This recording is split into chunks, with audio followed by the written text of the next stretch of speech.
லவ்தேத்து இயேசுஸ் கிறிஸ்துஸ். இயேசு கிறிஸ்துவுக்கு புகழ். தமிழ் கூறும் நல்லுலகில் வாழும் அனைத்து அன்புள்ளங்களுக்கும் வத்திக்கான் வானொலியின் வணக்கம். இறைவன் உங்கள் உள்ளத்தையும் இல்லத்தையும் தன் அன்பாலும் அருளாலும் அமைதியாலும் இன்றும் என்றும் நிரப்புவாராக.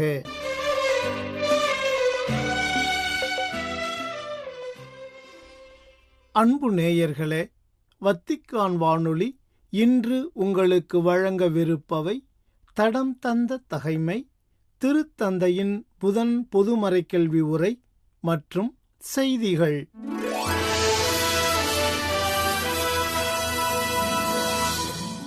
தடம் தந்த தகைமை.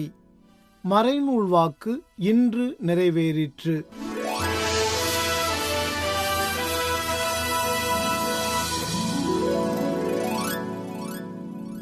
எவ்வகை பேராசைக்கும் இடங்கொடாதவாறு எச்சரிக்கையாயிருங்கள். மிகுதியான உடைமைகளை கொண்டிருப்பதால் ஒருவருக்கு வாழ்வு வந்துவிடாது. ஏராளமான சொத்தும் பணமும் பட்டங்களும் பதவியும் இருந்தால் அவர் கடவுளின் ஆசி பெற்றவர் என்ற கருத்தியல் யூத சமூகத்தில் கரைபுரண்டோடியது. எனவே மேற்குறிப்பிட்டவற்றை தேடி ஓடும் உத்வேகம் மறைமுகமாக திணிக்கப்பட்டது.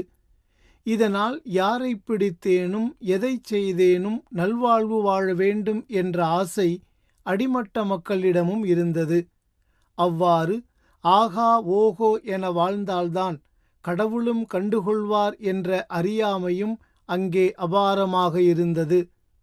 செல்வம் தேடி அலைந்த சமூகத்தை நோக்கி எளிமை தேடச் சொன்னார் இயேசு.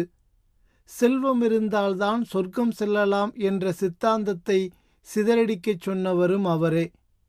கடவுள் செல்வத்தை உயர்வாக கருதியிருந்தால் அதை செருக்குமிக்கவர்களுக்கு கொடுத்திருக்க மாட்டார்தானே? ஒன்றை நினைவில் கொள்வோம்: செல்வம் அளவாயிருந்தால் நம்மை தூக்கிச் சுமக்கும். அதிகமானால் நாம் தான் அதை தூக்கிச் சுமக்க வேண்டி வரும். ஆனால் இறுதியில் இறைவா, ஒப்பற்ற செல்வமாம் உம்மையே பற்றி எளிமையாய் வாழ வழிகாட்டும்.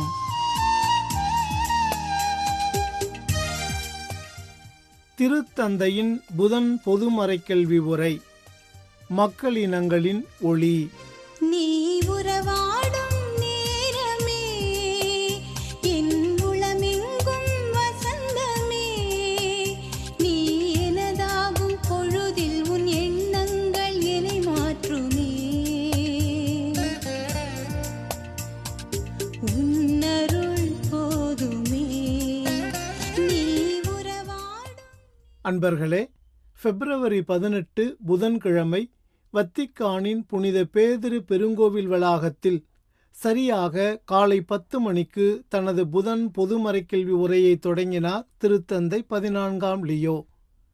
கோட்பாட்டு அமைப்பு விதி தொகுப்பு மக்களினங்களின் ஒளி என்ற திரு அவை பற்றி 2ஆம் வத்திக்கான் பொதுச்சங்க ஆவணத்தில் திரு அவையின் மறைபொருள், கடவுளுடன் ஒன்றிணைவதற்கான அருளடையாளம் மற்றும் முழு மனித இனத்தின் ஒன்றிப்பு என்ற தலைப்பில் இந்நாளில் தனது சிந்தனைகளை திருப்பயணிகளுடன் பகிர்ந்து கொண்டார் திருத்தந்தை. முதலில் திருத்தூதர் புனித பவுல் கொலோசையருக்கு எழுதிய திருமுகத்திலிருந்து இறை வார்த்தைகள் ஆங்கிலம் மற்றும் பல்வேறு ஐரோப்பிய மொழிகளில் வாசிக்கப்பட்டன. இப்போது வாசகத்திற்கு செவிமடுப்போம். அவர் கட்புலனாகாத கடவுளது சாயல், படைப்பனைத்திலும் தலைப்பேறு. திருச்சபையாகிய உடலுக்கு தலையும் தொடக்கமும் அவரே. எல்லாவற்றுள்ளும் முதன்மை பெறுமாறு இறந்து உயிர்த்தெழுவோருள் அவர் தலைப்பேறு ஆனார். தம் முழு நிறைவும் அவருள் குடிகொள்ள கடவுள் திருவுளம் கொண்டார். சிலுவையில் இயேசு சிந்திய இரத்தத்தால் அமைதியை நிலைநாட்டவும், விண்ணிலுள்ளவை மண்ணிலுள்ளவை அனைத்தையும் அவர் வழி தம்மோடு ஒப்புரவாக்கவும் கடவுள் திருவுளம் கொண்டார். இறைவார்த்தை வாசிப்பிற்கு பிறகு திருத்தந்தை தனது புதன் பொதுமறைக்கல்வி உரையை தொடங்கினார். Il Concilio Vaticano II, ai cui documenti stiamo dedicando le catechesi, quando ha voluto descrivere la Chiesa si è innanzitutto preoccupato di spiegare da dove essa tragga la sua origine. Per farlo, nella Costituzione dogmatica Lumen Gentium, approvata il 21 novembre del 1964, ha attinto dalle lettere di San Paolo il termine mistero. அன்புள்ள சகோதரர் சகோதரிகளே, காலை வணக்கம். உங்கள் அனைவரையும் அன்புடன் வரவேற்கின்றேன்.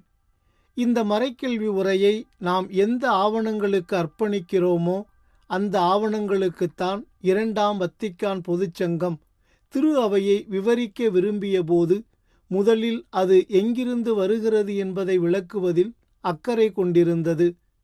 அவ்வாறு செய்ய 1964 ஆண்டு நவம்பர் 21 நாள் அங்கீகரிக்கப்பட்ட கோட்பாட்டு அமைப்பு விதி தொகுப்பு மக்களினங்களின் ஒளி என்ற ஆவணம் புனித பவுலின் கடிதங்களிலிருந்து மறைபொருள் என்ற வார்த்தையை பெற்றது. இந்த வார்த்தையை தேர்ந்தெடுப்பதன் வழியாக மறைபொருள் என்ற வார்த்தையை கேட்கும்போது சில வேளைகளில் பொதுவாக நினைப்பது போல திரு அவை என்பது விளக்க முடியாதது அல்லது புரிந்து கொள்ள முடியாதது என்று கூறுவது அர்த்தமற்றது. இதற்கு நேர்மாறாக புனித பவுல் இந்த வார்த்தையை பயன்படுத்தும்போது, குறிப்பாக எபேசியருக்கு எழுதிய திருமுகத்தில் ஒரு காலத்தில் மறைக்கப்பட்டு இப்போது வெளிப்படுத்தப்பட்ட ஓர் யதார்த்தத்தை குறிக்க விரும்புகின்றார். இது கடவுளின் திட்டமாகும். இதற்கு ஒரு நோக்கம் உள்ளது. இயேசு கிறிஸ்துவின் ஒப்புரவு செயலின் மூலம் அனைத்து உயிரினங்களையும் ஒன்றிணைப்பது மக்கள் வழிபாட்டிற்காக கூடும்போது இது மிக தெளிவாக காணப்படுகிறது. அந்த நேரத்தில் அவர்களுக்கிடையேயான வேறுபாடுகள் முக்கியத்துவம் குறைந்துவிட்டன. உண்மையிலேயே முக்கியமானது என்னவென்றால் ஒன்றிணைந்திருப்பது, கிறிஸ்துவின் அன்பால் ஒன்றிணைந்திருப்பது. இது மக்களுக்கும் சமூக குழுக்களுக்கும் இடையிலான தடைகளை உடைத்துவிட்டது. புனித பவுலுக்கு இந்த மறைபொருள் என்பது கடவுள் அனைத்து மனிதகுலத்திற்கும் செய்து முடிக்க விரும்பியதன் திட்டமாகும். மேலும் அது படிப்படியாக அனைத்து மனிதர்களையும் உலகத்தையும் உள்ளடக்கிய உள்ளூர் அனுபவங்களில் தன்னை வெளிப்படுத்துகிறது. மனிதகுலத்தின் நிலை பகுதி பகுதியாக இருப்பது.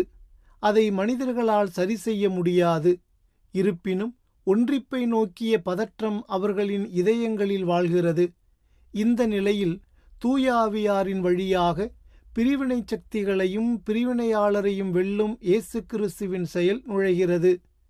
நற்செய்தி அறிவிப்பை நம்புவதால் நாம் கொண்டாட ஒன்று கூடும்போது அது இயேசுவின் சிலுவை மரணத்தில் காட்டப்பட்ட அன்பால் ஈர்க்கப்படுவது போன்றது. சிலுவை கடவுளின் அன்பின் மிகப்பெரிய அடையாளம். அதாவது கடவுள் நம்மை ஒன்றாக ஒன்று கூட அழைக்கிறார் என்று நாம் உணர்கின்றோம். இந்த காரணத்திற்காகவே பேரவை அல்லது ஒன்றுகூடல் என்ற சொல் பயன்படுத்தப்படுகிறது. அதாவது தாங்கள் ஒன்றாக அழைக்கப்பட்டிருப்பதை அங்கீகரிக்கும் மக்களின் கூட்டம். எனவே இந்த மறைபொருளுக்கும் திரு அவைக்கும் இடையே ஒரு குறிப்பிட்ட தற்செயல் நிகழ்வு உள்ளது. அது திரு அவை என்பது உணரக்கூடிய மறைபொருளாகும்.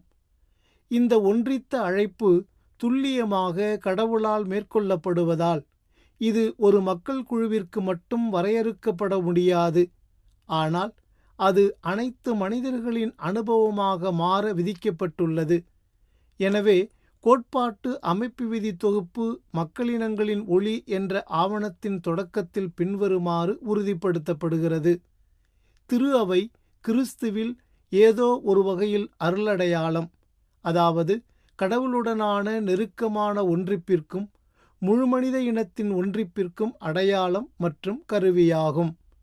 அருளடையாளம் என்ற வார்த்தையையும் அதை தொடர்ந்து வரும் விளக்கத்தையும் பயன்படுத்துவதன் மூலம் மனிதகுல வரலாற்றில் கடவுள் நிறைவேற்ற விரும்புவதன் வெளிப்பாடாக திரு அவை உள்ளது என்பதை குறிக்க இது நோக்கமாக கொண்டுள்ளது.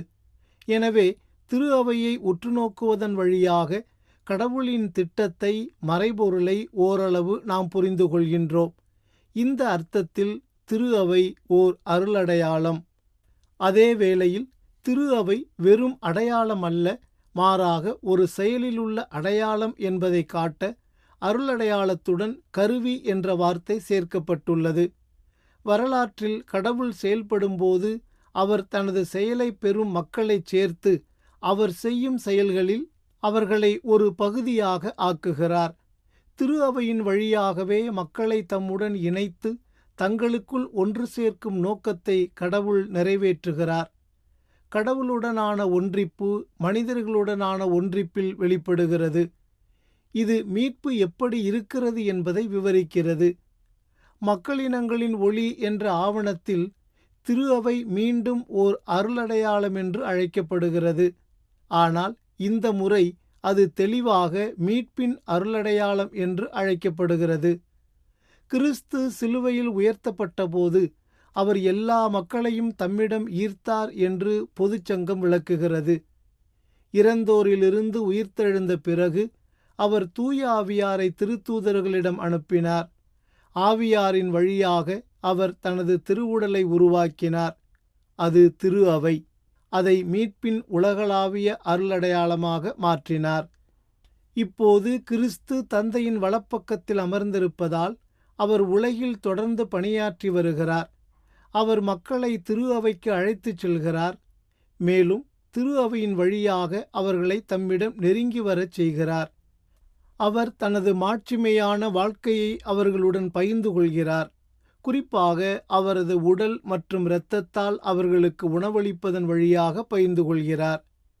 இயேசுவின் பாடுகள், இறப்பு மற்றும் உயிர்த்தெழுதல் எவ்வாறு ஒன்றிப்பை கொண்டு வருகின்றன, மேலும் இது திரு அவை என்பது உண்மையில் என்ன என்பதோடு எவ்வாறு இணைக்கப்பட்டுள்ளது என்பதை புரிந்து கொள்ள இந்த ஆவணம் நமக்கு உதவுகிறது. அதே வேளையில் உயிர்த்தெழுந்த கிறிஸ்துவின் உடலாகவும் வரலாற்றில் பயணிக்கும் கடவுளின் ஒரே மக்களாகவும் இருக்கும் திரு அவையைச் சேர்ந்தவர்களாக இருப்பதற்கு இது நம்மை நன்றி உள்ளவர்களாக ஆக்குகிறது. இன்னும் பகுதி பகுதியாக இருக்கும் மனிதகுலத்தின் மத்தியில் ஒரு புனிதப்படுத்தும் உடனிருப்பாக வாழ்ந்து மக்களிடையே ஒன்றிப்பு மற்றும் ஒப்புரவின் பயனுள்ள அடையாளமாக இது செயல்படுகிறது. அன்பர்களே, இவ்வாறு தனது மறைக்கல்வி உரையை நிறைவு செய்தார் திருத்தந்தை. இறுதியாக இயேசு கற்பித்த இறைவேண்டல் ஜெபத்திற்கு பிறகு அனைத்து திருப்பயணிகளுக்கும் தனது அப்போஸ்தலிக்க ஆசிரை வழங்கினார். Rivelazione suprema dell'amore misericordioso di Dio. A tutti la mia benedizione. இடர்கள் கூட இனிக்கின்றதே என் இனியவன் என்னில் இயங்குவதால். இடர்கள் கூட இனிக்கின்றதே என் இனியவன் என்னில் இயங்குவதால். தடைகளில் மனம் மகிழ்கின்றதே என் தாயாய் உன் கரம் தேற்றுவதால். நினைவிலும் நீங்காது உன் முகமே இது நேசமே உந்தன் அதிசயமே. நீ உறவாடும் நேரமே என் உளமெங்கும் வசந்தமே. நீ எனதாகும் பொழுதில் உன் எண்ணங்கள் என்னை மாற்றுமே. உன் அருள் போதுமே. நீ உறவாடும் நேரமே என் உளமெங்கும் வசந்தமே. அன்பு நேயர்களே, இதுவரை நீங்கள் கேட்டு மகிழ்ந்தது வத்திக்கான் வானொலி வழங்கிய திருத்தந்தையின் புதன் பொதுமறைக்கல்வி உரை.